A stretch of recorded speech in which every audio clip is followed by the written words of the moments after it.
Viskas, kas atrodo per gerai, yra per gerai. Čia labai paprasta yra. Bet mes vis tiek įklimstam kažkur tai. Nes mūsų tokios smegenys, jos yra ant emocijų iš dalies pastatytos. Tai yra ta pirma sistema, mes turim greit spręsti problemas, automatiškai spręsti, nes tada mažiau reikia resurso.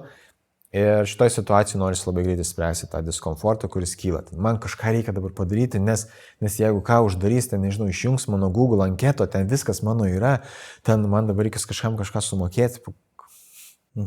Ir kai nežinai, Jo, ypač jeigu nežinai. taip, tame tas nežinojimas yra, kad aš nežinau, ar čia taip yra iš tikrųjų. Aš patikiu. Nes viskas yra siunčiama laiškais ir ten viskas automatizuota, nėra jokių čia, kad kažkas labai čia rūpinasi jais. Nelabai. Nereiktų tikėtis. Čia paskutinis buvo, kur man paskambina į numerį, reiškia latviškas numeris. Ir sako, jūsų telefono numeris yra užblokuotas. Tai taip, okei, galvoju, labai įdomiai. Mano numeris yra užblokuotas, bet kažkodėl tai man gali paskambinti. Taip. Taip, į užblokuotą numerį.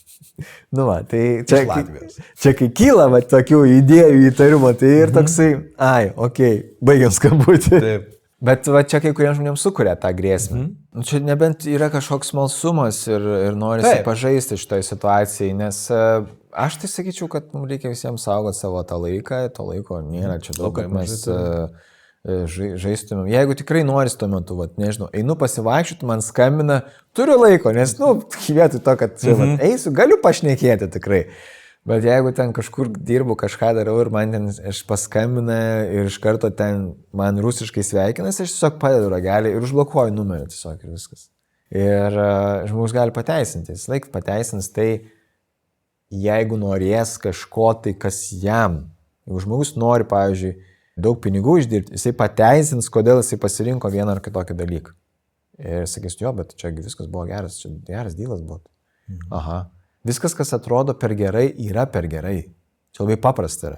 Jeigu jums žada kažką tokio, kas yra per gerai, yra per gerai.